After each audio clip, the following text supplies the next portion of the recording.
Welcome to the MS&Me Radio Network. The broadcast shows are for informational and entertainment purposes only. They are not designed to provide listeners with specific personal, medical, or counseling advice. Individuals with a medical issue should always consult their healthcare provider. MS&Me is not responsible for content of individual shows. The views expressed by show host or the guest are their own. Enjoy the show.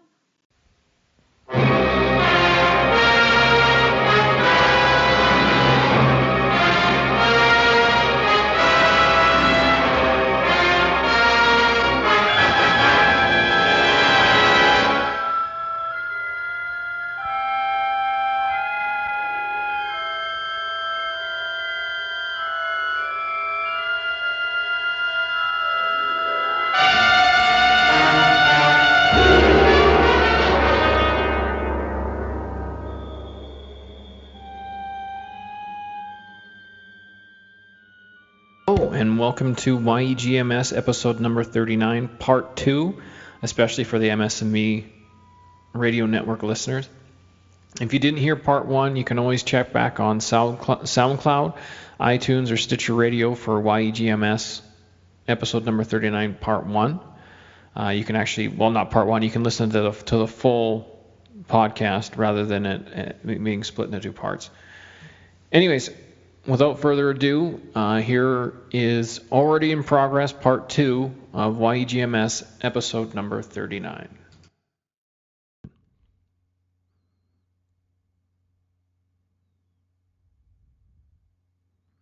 And when I read stories about a guy like Jim Nolan, I should have mentioned his name, from Swansea, Massachusetts, I think, right on, there's another one. Just out there killing it, lifting weights. The story mentions that he has a 6-year-old daughter, and people like that inspire me. And I think they should inspire you too.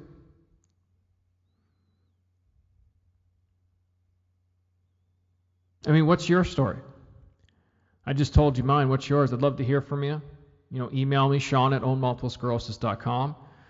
You can tweet at me at ownms.com1. You can find The Really Long Run on Facebook. You can find Own Multiple Sclerosis on Facebook. You can visit ownmultiplesclerosis.com. If you want to donate to The Really Long Run to End MS, you can go to reallyLongRunToEndMS.ca. We haven't raised a lot of money yet. I think I'm the only one who's donated, but I mean, the run's a year away, and it's in its infancy right now. But what's your story? Are you comfortable talking about it? Are you hiding it? On the flip side, are you overdoing it? Are you looking for the pity party? I mean, where are you at mentally?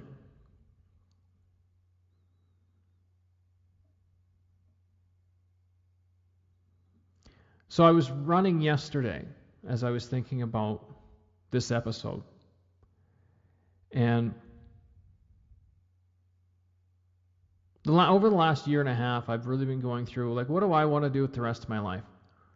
I'm 41 years old, so odds are pretty good. I'm almost exactly at the halfway point, which has been driving me bananas. I have friends that are pushing 50.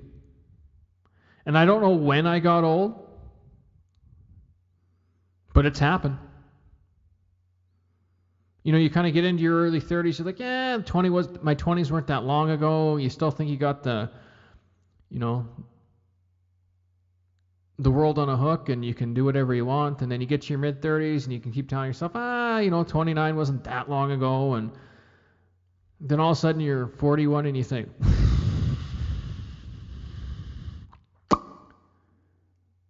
oh boy. Because now I'm starting to think, I'm the age my dad was when he did this. I'm the age my dad was when he did that. And when I think back to my dad at 41, he seems older to me than I seem to myself now. But it's just perspective, right? It's not, that he was older or he looked older or anything. Because I'm really coming to grips with the fact that your brain stops developing at 25. So in your head, you're constantly a 25-year-old. So whatever however you felt at 25, it's kind of how you're going to be.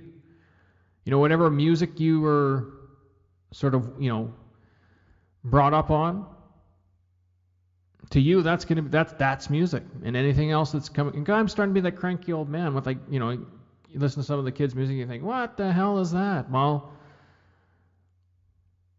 that's what they're into now. And you're old. Anyway, sorry, I kind of got off on a tangent there. But yeah, I was running yesterday, and I have a course that I do through part of the rally here in Edmonton. And it's about 8 kilometers and 1,000 stairs. And I'll put a picture of the stairs on the Own Multiple Sclerosis website in the companion notes so you can see them. And there's actually 3 sets of stairs over this route, and I basically run it end to end 5 times, and it works out to be about 8K and 1,000 stairs. And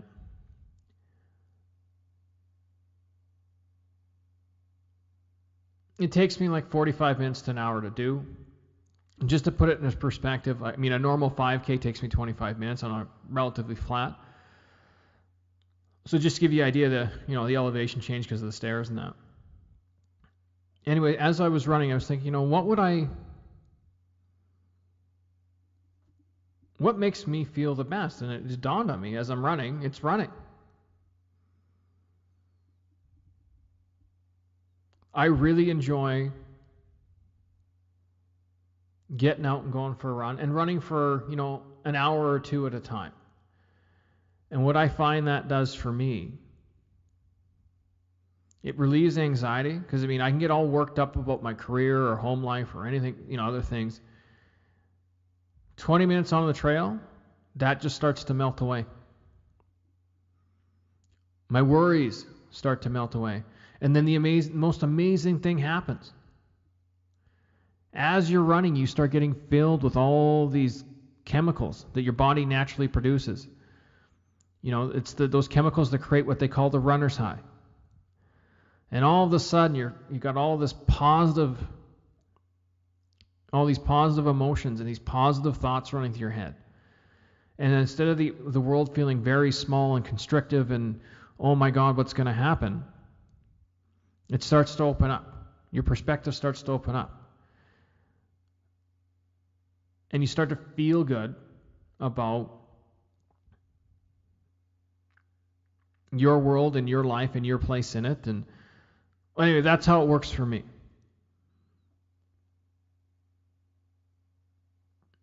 So now, what I want to do, it's really too bad.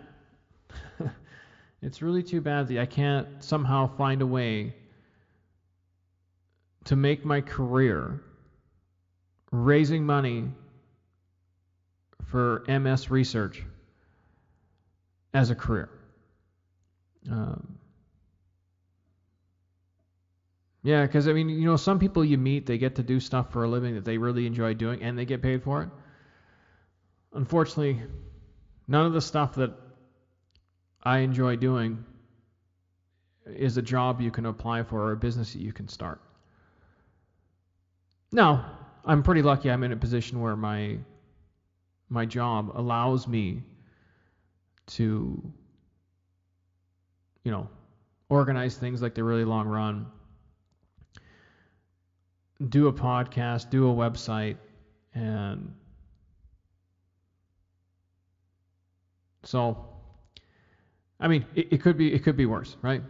And again, positive thinking, I don't have it that bad.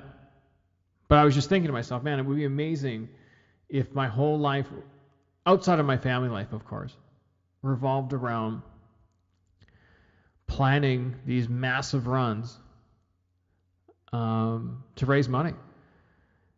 I got asked just yesterday, do you actually enjoy it when you run for not 2 hours, but like when I do an ultra, like say I ran for 8 or 9 hours.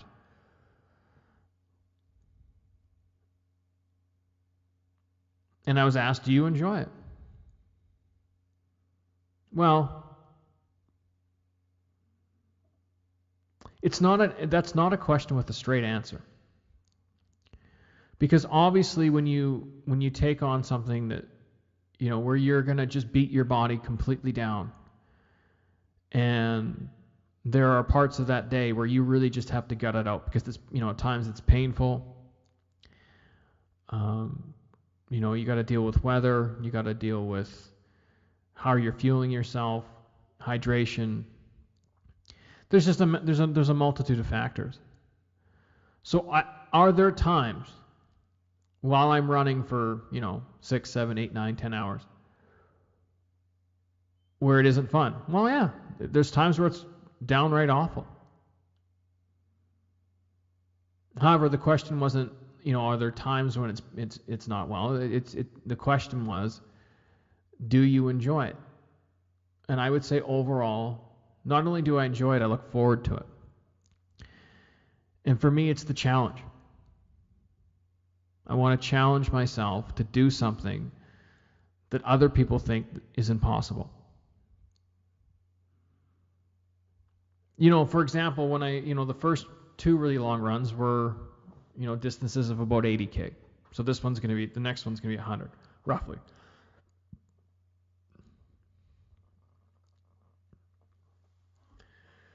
When I mention those distances to people, I often get, the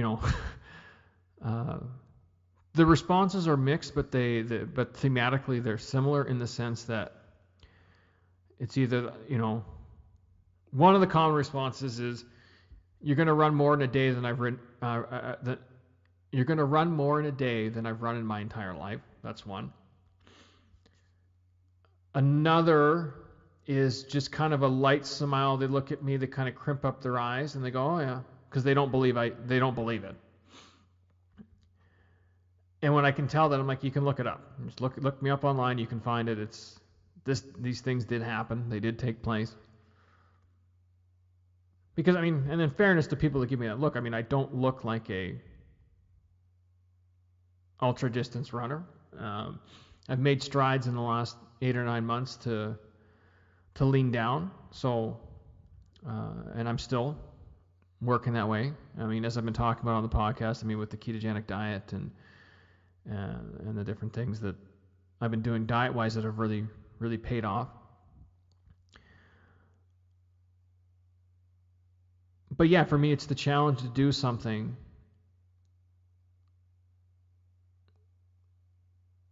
I never thought I could do. And it's, and the sense of accomplishment after finishing is indescribable.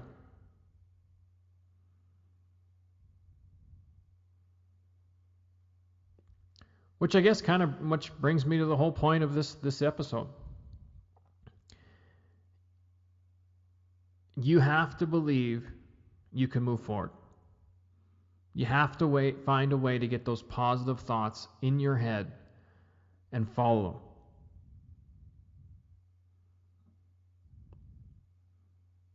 Believe me, if I can do it, anyone can do it.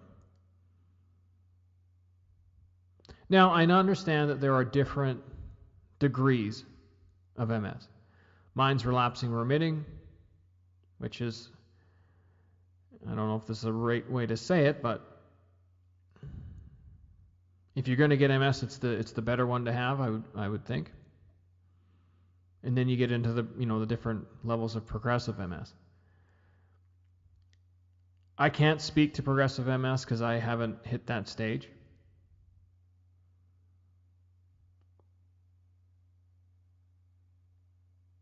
But I would still believe, and if I do hit those stages, I hope I still believe there are things that I can do for myself to make it better. Can I cure it? No. Can I cure my relapsing remitting MS? No. Can I make it better for myself? Absolutely. And I strongly believe that I have. By just taking a measured approach and being positive and ultimately at the end of the day believing in myself and my ability to push things forward. So Running may not be your thing. But there's got to be things in your life that make you feel good. Positive things in your life that make you feel good. And if you can somehow leverage those to focus some positive energy on moving forward, but you have to believe you can do it.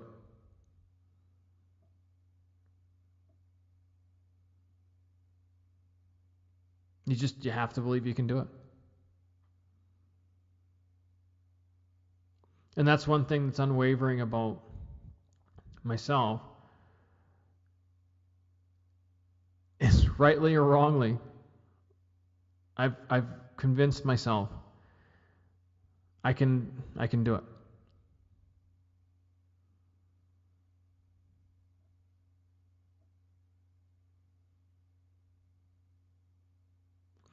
So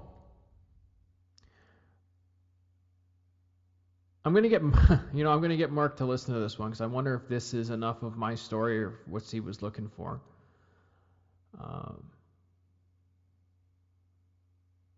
I don't know. That's kind of me, and that's kind of where I've been at in a nutshell.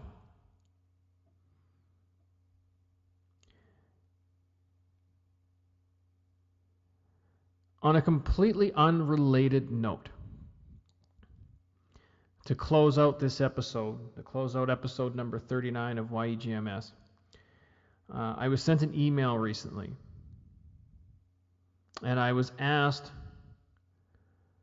about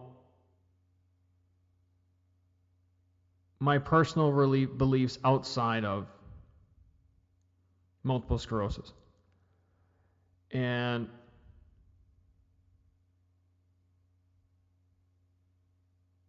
I don't talk about... There's two topics I've decided in life that I never bring up. And I used to talk about this stuff freely, but I found that the outcomes are never good. And that's religion and politics. So, in keeping with my personal philosophy, I won't talk about that stuff on this podcast. There are enough talking heads in the world talking about it that I don't feel that I'm either A, informed enough to add to the conversation, or B, I don't have the desire. What I will say is this. I believe that everybody has what I call a bucket of crazy. And in that bucket are those two topics. The problem with it is I have no idea what's in my bucket that's going to offend somebody. And conversely, the person I'm talking to doesn't know what's in their bucket that's going to offend me. Because so much of that is dependent upon where you were born, the culture you were born into, how you were socialized, your age, etc., all the way down the line. So I just decided I'm going to leave that stuff in my bucket of crazy, and I think, we'd all be better served if we all kept it to our, to ourselves, because it always just ends up turning into just a big slap fight of people trying to shout each other down to make sure that, because they want their perception of the world to be everyone else's perception. And I don't know how realistic that is. So that's why I never address it. I never talk about those things on this podcast, and I never will. And the other thing is, because this podcast seems to be gets listened to all over the world, I can't possibly relate to people in countries I don't live in. I don't know what the local climate is in regards to those things, so I just find it best not to talk about it. Because at the end of the day, if you're listening to this podcast, you're part of the larger multiple sclerosis community. And as a group, I'm sure we all want the same thing. To find a way to beat this terrible disease and live wonderful lives. So I don't see how that other stuff relates.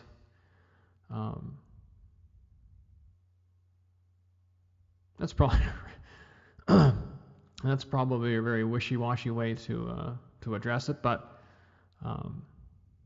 yeah, if you're looking for commentary of that sort, you're not going to find it here, and that's about as much as I will say about it. Other stuff,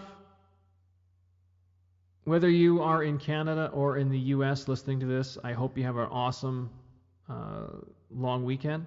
And I know we're planning on having some fireworks out at the cabin. It's my son is super excited. I think what we're going to do is my buddy Dustin, I believe, based on his text messages from yesterday, has built a raft that we're going to take out probably about 50 meters from the shore, and we're going to set that up and launch the firecrackers from it, or the fireworks from it. My hope is that I get back to work on Tuesday with all my fingers. But yeah, it should be a great weekend, so I hope you have a great weekend. As always, if you have any questions, comments, or you want to be part of the show, you can email me at Sean, SEAN, at ownmultiplesclerosis.com. That's OWN, multiplesclerosis.com, and that's all one word. You can follow me, tweet at me on Twitter at ownms.com1. That's OWNMSDOT, and then the number 1. As mentioned before, the companion notes for this, where if you want the link to that news article I was talking about, you can go to ownmultiplesclerosis.com. You'll find the episode. You can click on that, and then I'll have the show notes and links and stuff in there. And yeah, you can always visit ownmultiplesclerosis.com. And as always, this will be available on MS&Me Radio, SoundCloud, iTunes, Stitcher Radio, and Tuned In. That's it for me for this episode. Have a great weekend, and we'll talk to you soon.